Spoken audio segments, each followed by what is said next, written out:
Hello friends, welcome to my channel. This is Nur sir officer. আমি মোহাম্মদ নুর হোসেন তোমাদের সামনে কিছু পরিমিতি অঙ্ক নিয়ে হাজির হয়েছি। তোমাদের সামনে 11 ডিসেম্বর প্রাইমারি টেট আছে, সেই উদ্দেশ্যে অঙ্কগুলো সেটিং করা। দেখো, প্রথম অঙ্কটা, একটি ত্রিভুজের অর্ধপরিসীমা থেকে প্রতিটি বাহুর দৈর্ঘ্যের অন্তর যথাক্রমে 8 সেমি, 7 সেমি ও 5 সেমি হলে ত্রিভুজটির ক্ষেত্রফল কত? অপশান 20√7, 10√14, 20√14, 140 বর্গ সেমি। এখন অঙ্কটা কি করতে হবে? প্রথমে এই সংখ্যাগুলো যোগ করো। 8 যোগ 7 যোগ 5, তাকে 2 দিয়ে ভাগ করো। যোগ 15, 15 5 20, 20কে 2 দিয়ে ভাগ করলে কত? 10। এবারে ক্ষেত্রফল লিখে √, এই যে 10 পেলাম 10, আর এই সংখ্যাগুলো গুণ করতে হবে। 8 গুণ 7 গুণ 5। কী করব? 10কে লিখতে পারি 2 গুণ 5, 8কে লেখা যায় 2 গুণ 4, এটা 7 গুণ 5। দেখো, এখানে দুটো 2 আছে, তাহলে একটা 2 বাইরে, এখানে দুটো 5 আছে, একটা 5 বাইরে। এখানে 4-এর বর্গমূল করলে 2 পাওয়া যায়, আর 7-এর জন্যে 7 থেকে গেল, তাহলে গুণ করে কত হয়? 20√7। তাহলে উত্তরটা পাচ্ছি, এইটা উত্তর। দ্বিতীয়টা অঙ্ক দেখো, একটি ত্রিভুজের প্রতিটি বাহুর দৈর্ঘ্য দ্বিগুণ করলে ত্রিভুজটির ক্ষেত্রফল শতকরা কত বৃদ্ধি পাবে? আছে 100%, 200%, 300%, 400%। তো অঙ্কটা খুবই সহজ নিয়ম। প্রথমে আছে এখানে কত? দ্বিগুণ, তাহলে আমি করব 2 তার স্কোয়ার -1, -1টা সবসময় লিখতে হবে, ইন্টু 100%। তাহলে 2-এর বর্গ করলে কত? 4, 4 থেকে একবার দিলে 3, তাহলে 3 গুণ 100, তাহলে আছে 300%। তাহলে উত্তরটা কবে হবে? সি একটা। তোমরা নিজেরাও চেষ্টা করতে পারো, এখানে দ্বিগুণের জায়গায় 3 গুণ ধরে করতে পারো, 3 গুণ বা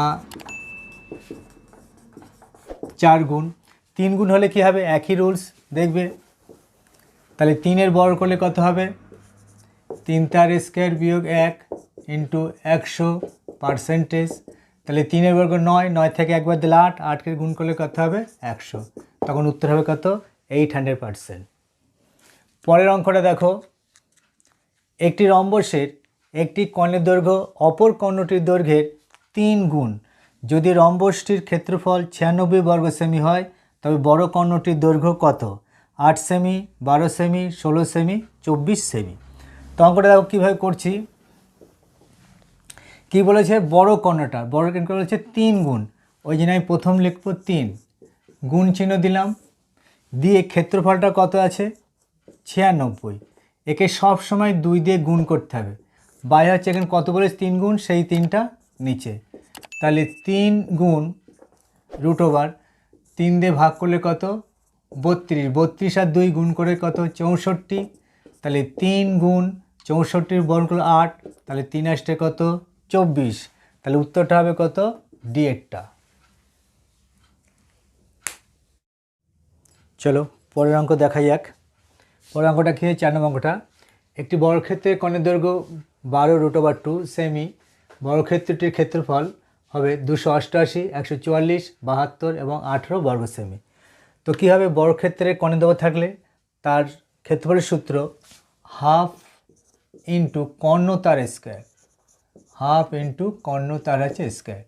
তাহলে আছে হাফ ইন্টু কর্ণ 12√2 তার স্কোয়ার, 1-এর 2 গুণ, 12 বর্গ করলে কত হয়? 144, আর √2-এর বর্গ করলে 2, 2 কেটে যাচ্ছে, তাহলে 144। তাহলে উত্তর কত হবে আমার? বি একটা, 144 বর্গ সেমি। 5-এর দাগের অঙ্কটা দেখো কি আছে। 6 মিটার লম্বা ও 4 মিটার চওড়া একটি আয়তকার জায়গা 2 ডেসিমিটার বর্গ টালি দিয়ে বাঁধাতে হলে টালি লাগবে 1200, 2400, 600, 1800। তো কী হবে? 6 মিটার, 6 মিটারকে ডেসিতে কনভার্ট করলে একটা 0, গুণ 4 মিটার চওড়া, তাহলে 4, ওটাকে ডেসিতে কনভার্ট করলে তাহলে একটা 0, বাই হচ্ছে যে টালি আছে তার বাহুর দৈর্ঘ্য দেওয়া আছে 2 ডেসিমিটার, তাহলে তার ক্ষেত্রফল কত হবে? 2 গুণ 2। তো 2 দিয়ে ভাগ করলে এখানে কত হচ্ছে? 20, আবার 2 দিয়ে ভাগ করলে কত হচ্ছে 10, তাহলে 60 আর 10 গুণ করে কত হবে 600। তাহলে আমার উত্তরটা হচ্ছে সি এর দেয় কত 600। পরের অঙ্কটা আসা যাক। কি বলেছে, একটি বর্গক্ষেত্রের বাহুর দৈর্ঘ্য 10% বৃদ্ধি করলে ক্ষেত্রফল শতকরা কত বৃদ্ধি পাবে? 10%, 21%, 25%, 40%। তো দেখো এটা কিভাবে করতে হবে, যে বাহু আমি ধরে নিচ্ছি 10 আর ক্ষেত্রফল তখন কত হবে 100, কারণ বাহুর বর্গ করলে কত হবে 100, 10-এর বর্গ 100। এবারে নতুন বাহু ছিল 10, এটা আমার 10% বৃদ্ধি পাচ্ছে, তাহলে 110 বাই হচ্ছে 100, 0 0 0 কাটলাম, তাহলে এখানে হচ্ছে কত 11। তাহলে বাহুর দৈর্ঘ্য যখন 11 তখন ক্ষেত্রফল কত? তখন 11 বর্গ করলে কত হয় 121। তাহলে ক্ষেত্রফল বৃদ্ধিটা এই দুটো বিয়োগ করলে পাওয়া যাবে। তার মানে 121 বিয়োগ হচ্ছে 100% সমান 21%। তাহলে উত্তর হবে কোনটা? বি এরটা, 21%। চলো পরের অঙ্ক আবার দেখা যাক। 7 দাগের অঙ্ক, একটি সমবাহু ত্রিভুজের উচ্চতা √3 সেমি হলে ত্রিভুজটির ক্ষেত্রফল √3 6 2 √3 5। তো অঙ্কটা প্রথমে একটা বাহুর দৈর্ঘ্য ধরে নেব। বাহুর দৈর্ঘ্যটা ধরছি x। তো উচ্চতা বার করার সূত্র আছে √3/2 ইন্টু এক্স ইজিক্যাল টু কত দেওয়া আছে? উচ্চতা √3, √3 কেটে গেল, কোণাকুণি গুণ করলে x সমান 2। অতএব ক্ষেত্রফল সমান সূত্র √3/4 ইন্টু বাহু তার স্কোয়ার সমান √3/4 ইন্টু বাহু আছে 2 তার স্কোয়ার, তাহলে √3/4, 2-এর বর্গ 4, 4 4 কাটলে সমান √3। তাহলে উত্তরটা হচ্ছে √3। এর থেকে খুব সহজ একটা নিয়ম আছে, সেটা তোমাদের শিখিয়ে দিচ্ছি।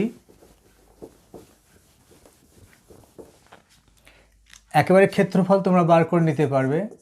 ক্ষেত্রফল সমান উচ্চতা তার স্কোয়ার, সূত্রটা উচ্চতা তার স্কোয়ার অলওয়েজ √3 দিয়ে ভাগ করবে।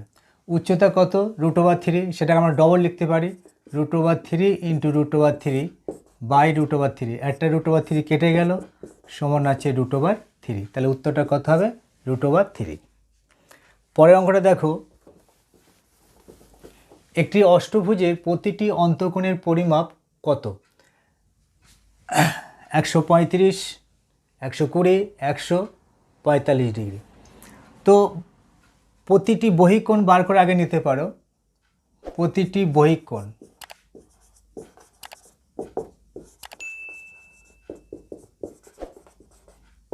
বহিকোণ বার করার নিয়ম আছে 360 ডিগ্রিকে তার বাহুর সংখ্যা অষ্ট মানে 8, তাহলে 8 দিয়ে ভাগ করতে হবে।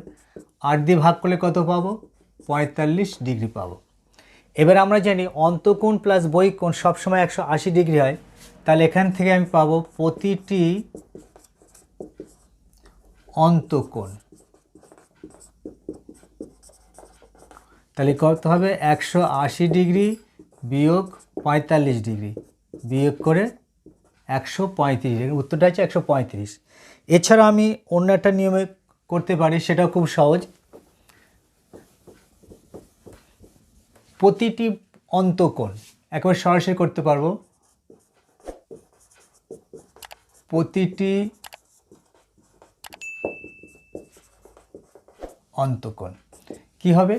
আমরা জানি অন্তঃকোণের সমষ্টি 2 ইন্টু n মাইনাস 2, n মানে আছে এখানে 8, 2 ইন্টু n মাইনাস 2 সমকোণ মানে হচ্ছে 90 ডিগ্রি। কটা বাহু আছে? 8টা, তাহলে 8 দিয়ে ভাগ করতে হবে। তাহলে এখানে 2 গুণ বিয়োগ করে 6 গুণ 90 ডিগ্রি বাই আছে 8। 2 দিয়ে ভাগ করলে কত পাবো? 4, 2 দিয়ে ভাগ করলে 2, 2 দিয়ে ভাগ করলে 3, 2 দিয়ে ভাগ করলে কত? 45, 45 আর 3 গুণ করে কত? 135। তাহলে তোমরা এভাবে করলে সরাসরি উত্তরটা বার হয়ে যাবে। তাহলে 135 ডিগ্রি। তারপর 9-এর অঙ্কটা দেখো কি আছে। একটি সুষম বহুভুজের একটি অন্তঃকোণ একটি বহিঃকোণের অনুপাত 7:2 হলে বাহুর সংখ্যা হবে 9টি, 7টি, 10টি, 11টি। তো দেখো এই অঙ্কটা আমি তোমাদের 3 রকমভাবে দেখাচ্ছি। প্রথমে হচ্ছে আমি ধরে নেব যে মনে করি অন্তঃকোণ এবং বহিঃকোণ। অন্তঃকোণ হচ্ছে 7x আর বহিঃকোণ হচ্ছে 2x। আমরা জানি অন্তঃকোণ আর বহিঃকোণের সমষ্টি কত হয়? 180 ডিগ্রি। তাই লিখতে পারি 7x plus 2x is equal to 180 degree, যোগ করে 9x is equal to 180 degree. তাহলে x সমান কত? 180 বাই আছে 9, অতএব x ইজ ইকাল টু কত? 20 ডিগ্রি। তাহলে এখানে আমার বহিঃকোণ কত? বহিঃকোণ হচ্ছে 2x। তাহলে বহিঃকোণ হচ্ছে 2 গুণ x এর মান কত? 20 ডিগ্রি সমান 40 ডিগ্রি। যখনই আমি বহিঃকোণ পেয়ে গেলাম তাহলে বাহুর সংখ্যা নির্ণয়ের সূত্র, তাহলে বাহুর সংখ্যা সমান 360 ডিগ্রিকে বহিঃকোণ দিয়ে ভাগ করতে হয়, তাহলে 40 দিয়ে ভাগ করতে হবে। 0 0 কে রয়েছে 4 9 36। আর একটা রুলস আছে, এখানে বহিঃকোণটা আরও সংক্ষেপে বার করা যায়, সেটা দেখাচ্ছি। এক্স না ধরে করা যাবে, সেটা বহিঃকোণ হচ্ছে এই যে 180 ডিগ্রি লিখব, গুণ হচ্ছে বহিঃকোণ অনুপাত কত? 2, আর এদের সমষ্টি হচ্ছে 9, তাহলে 9 দিয়ে ভাগ করলে 20 সমান হচ্ছে 40 ডিগ্রি। তাহলে আগের মতো আমি সূত্র করতে পারি, অতএব বাহুর সংখ্যা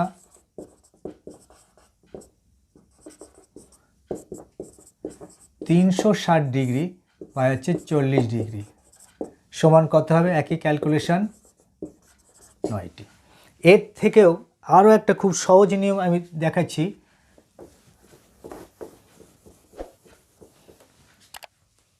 সেটা হচ্ছে বাহুর সংখ্যার সূত্র অলওয়েজ সবসময় 2 লিখবে। 2 লেখার পরে এখানে যে যোগফলটা বলেছে সেই যোগফলটা এখানে লিখবে। তাহলে 7 আর 2 যোগ করে 9, আর এখানে বহিঃকোণের অনুপাত কত? বহিঃকোণের অনুপাত হচ্ছে 2, তাহলে এই 2 2 কেটে দিলাম সমান হচ্ছে 9টি। আরও আমি অঙ্ক তোমরা করতে পারো, যেমন 3:2 ধরে করতে পারো, তাহলে 5:1 ধরে করতে পারো।